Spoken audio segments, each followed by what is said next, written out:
Go, go. Oh my goodness. I am so excited to introduce this lady. I met her at European DoD, and I was so excited to find out she's in our team. She's actually under our platinum leader in Portugal, Leanne Littlewood. And so it was so great to connect with her. And she often feels a little alone because she hasn't connected with a lot of UK. So if you're watching this on our YouTube channel, reach out to Diana Malone. Anyway, we got to talking. I think we were visiting with Lauren and Dahlia, and she was said something about yoga with goats. I'm like, what? What the heck is that? And so she's talking about it. I'm like, you have got to tell us all. So I'm going to give it to her. Thank you. Oh, thank you. I'm Diane Malone, and as I say in my classes at the weekend, I'm a goat yoga teacher, and during the week I have my own practice of thought field therapy. I'm a Reiki master, and I always explain that all my work is energy, and I just touch on the frequency work that I do, and I sort of leave it there. But this is a bit more. This talk is a bit more about how you need to be open to possibilities. Don't close yourself off to anything. Listen to what people have to say. Be mindful, be open, and above all, be kind. And I will say, do not forget the power of feng shui, because that will, come out in my talk. So where I'd like to start is the end, actually, of us being in a goat yoga class. So when you enter one of my classes, the first thing I do is I get you to connect with where we are. And here I can see mountains like I've never seen in my life, which are absolutely amazing. So if you imagine that you're in a lovely green field with wonderful pygmy goats hopping and jumping all around you, bring your hands to your heart. And I always say, please do close your eyes, but you might want to keep one eye open because you are in a field of animals. So first of all, if you'd like to close those eyes, I want you to use your sense of hearing and take that sense of hearing as far away from where you're sitting as possible. And just focus on what you can hear. It might be man-made and it might be nature.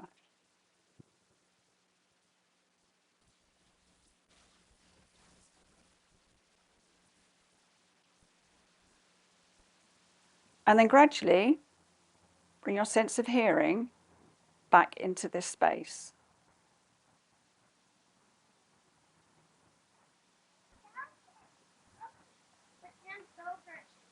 And then open your eyes, or that one eye. And what that does for us is it sets the scene. We've all come into this place. Everyone that comes to my classes will have traveled. And it's in the middle of nowhere, so they will have worried about if they're going to get there on time, etc. So what I do is I always make sure we ground people into the space. And then the next thing I ask them to do, and this is where the woo-woo starts straight away, I ask them to do some tapping. And I said, before we do this session, I want you to make sure that you're all in the right space, because it's not just a yoga class, you're going to be connecting with the animals. And I asked them to do something called the wake up. And the wake up is just asking the body to align with the energies moving up and down, moving forward and moving across. So we're going to do that because it's going to be really, really quick. And it's something that you can have for life. So underneath your collarbones, you've got a little dip. I'm just going to ask you to tap. I'll only do one hand, otherwise I'll annoy the microphone. And the breath here is in through the nose and out through the mouth. And the idea is on the out breath, you're just going to release anything that you don't want in this goat yoga class. So here we're waking up the kidney meridian and it's traveling through the body and it's just saying, hi chaps, something's happening here, pay attention, let's wake up, let's see what's going on. And the next one is up and down your sternum, which is part of your thymus meridian, and this is just going to help strengthen your immune system, your T cells, and keep up that breath in through the nose and out through the mouth. So you're just letting go on that out breath. And then underneath the arms, this is our spleen meridian. You can do one if it's easier for your shoulders. And I always say to people, we look like a load of chickens, but we are on a farm, so that's okay. Kind of thing. So our spleen meridian is our metabolizer of our food, but also our thoughts and our life experiences. So now people are absolutely staring at me, wonder what's going on, because they think they've come to a goat yoga class. And then the last one is under the eyes. And I always say this one is the tapping that drops your thoughts out of your head. So anyone that's busy-minded, always on a treadmill, this is great for just dropping the thoughts out. And then just shake that energy off your hand. And from here, we're going to take one hand, squeeze the other shoulder, and this is where we get the energies to move across your body. You're going to squeeze, smooth, and flick across your body. And then we're going to do it the other way, squeeze, smooth, and flick. And we're just going to continue on, squeeze, smooth, flick. And you can do it at whatever speed you like. You can do it with the breath or just generally do that. So now we've got all this energy moving. We want to make sure it's going to stay within us. We don't want to leak this energy out. So we bring the hands underneath or just in front of the hips. We're going to do this 3 times. So on the in-breath, we draw up the central line of the body like we're coming into a sleeping bag. And then we go down the outside of the body because we don't want to unzip that energy. And we'll do that 3 times. So in-breath coming up. Out-breath coming down. And one more. And 3. And lastly, we want to regulate that energy so it's not pinging all over the place in our bodies. We take one finger out our belly button, find mine, the other finger in between your eyebrows, so your third eye. You push in and you hook up. This is called the hook up. And you take 3 of your own breaths here. You can look down to the floor if that feels more comfortable.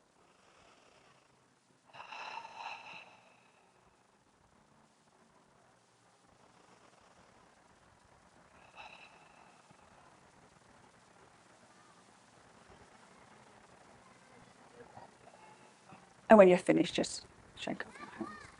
So what we've done here is we've connected with each other in my space, and we've connected with the animals because they can feel it.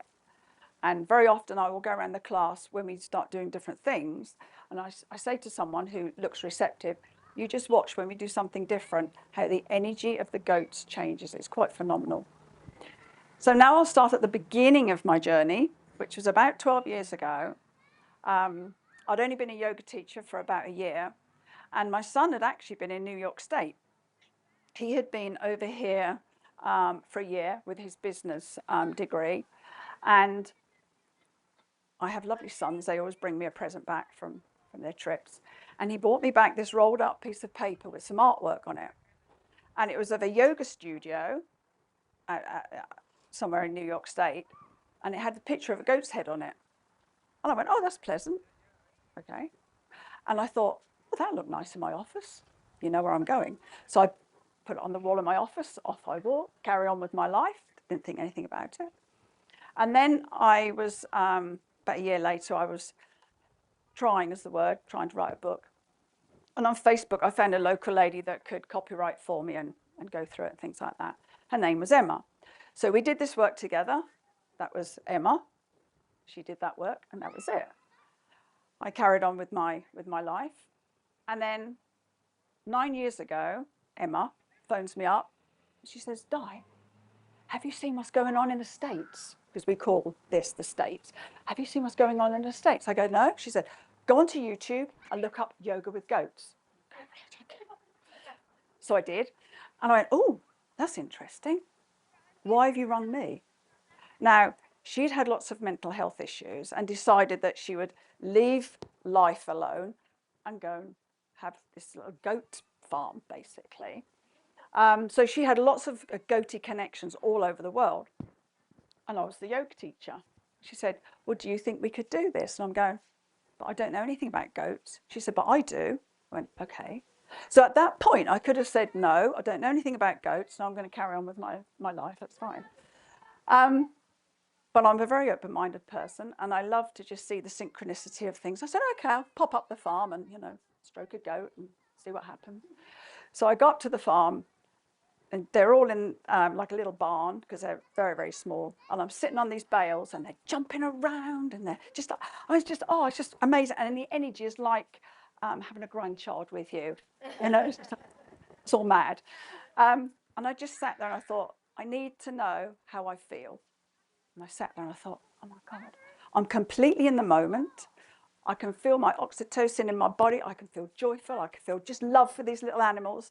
And I started to think, actually, maybe there's something in this. So we then had a chat, and yeah, we decided to give it a go. Didn't really know what we were doing, but I did know a little bit about yoga. She knew a lot about goats. So we just got on Facebook, and the first class was all family and friends and anyone that we could sort of get to come and support us, really. And she lived in the middle of nowhere. If it rained, the dirt track was just awash with sort of like dirt. And we, on several occasions, have had to pull people out in their cars. It was all a bit very rustic, actually. There was nothing posh like this. We just had a field. But it built momentum. And I think the first class was 10 people. And it just got legs. And I couldn't believe it. And I just thought, well, this is just like a little pastime. I'm going into the field with the goats. It's lovely. So fast forward, she then decided she wanted to sell the goats after 5 years. But she knew a lady that had got like a petting farm. I don't know what you call them here, but a petting farm. And she said, I know the owner. You need goats. I'll go and ask her if you can have some, play with the goats. So I've now been at this farm for, well, 4 years. And next year is my 10th year teaching yoga with goats. Now, if I hadn't have won, now I know where I put that goat picture. That was in my business corner in my office. I had no idea. If I hadn't have tried to write a book and needed a copywriter and looked on Facebook, that wouldn't have happened. If she didn't know I was a yoga teacher because I was writing a book about something completely different, she would not have come back to me. And if I'd have said, no, I'm too busy, I can't go up the farm and meet your goats, this would never have happened. And it has got such a momentum that we now have every class full from April till November. We work with, I don't know if you have it here, but Virgin Experience and Buy Gift. So they're really big companies where people will buy vouchers for presents, gifts for their loved ones and things. And that actually doubled the amount of people that we could take in a class.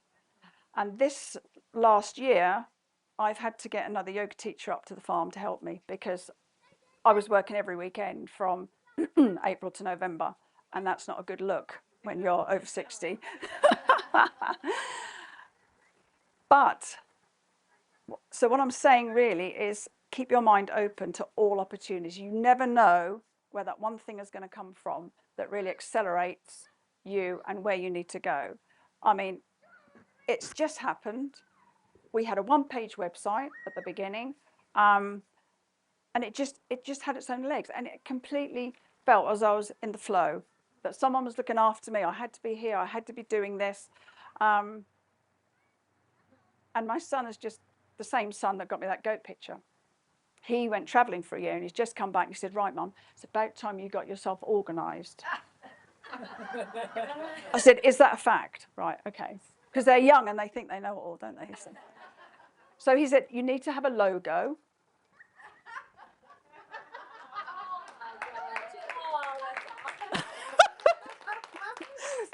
Which he has developed. He does marketing. Yeah. And he's changed my website and a few other things. So yeah, that's sort of my story. I don't know if I've missed anything. Did you know where it came from? So there's a lady called Lainey Morse up in Oregon.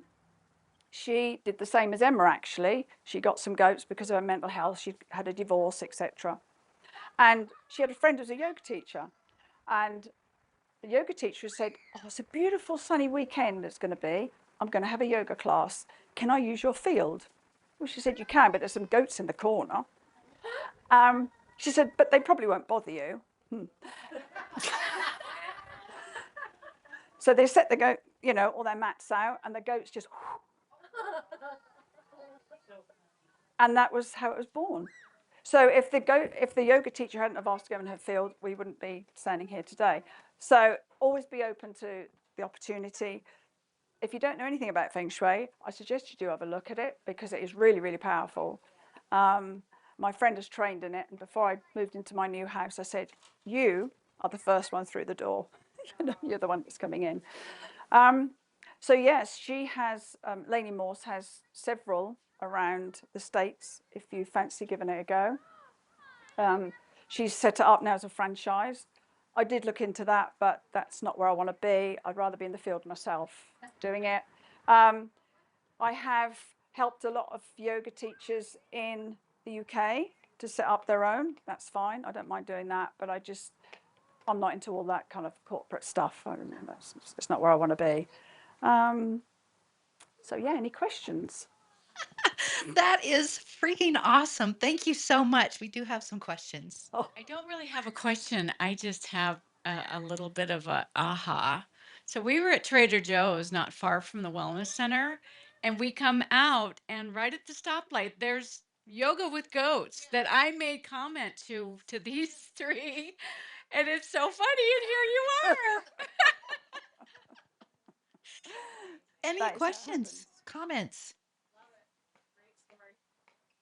So if you have any ideas of how I could celebrate my 10th year, please let me know. My website is yogawithgoats.co.uk if you'd like to have a look. And maybe Daryl will, need some pictures. I'm Oh, sorry. What part of the UK are you I'm in from? Suffolk. Suffolk. Okay. Yeah, Thank you. so East Anglia. So a lot of people will actually book about 6 months ahead because that's when their holiday is. So they'll come on holiday in a lovely cottage and they will come for goat yoga. Lots of people will come up and have weekends. I have had lots of celebrity things go on. The first year I got asked to go up and film with the Real Housewives of Cheshire. So you have the Real Housewives of everywhere over here, which is really funny. I felt a little bit out of place, but that was okay. The ladies were lovely. We've had comedians come to the farm. We went to London about 3 years ago. There was a new Thor movie come out, and they wanted to get all the influencers in over a weekend and get them to experience a lot of different alternative things, which was lovely. And the latest Thor movie, his best friend is a goat. So they invited me up to London to do goat yoga all weekend with all these influencers. I didn't know who they were because I'm too old, but where else have we been? Oh, we went to London last year to a radio station, Amanda Holden, which is really big in the UK. You've heard of her. So we parked in Leicester Square, which is like in the middle of New York City.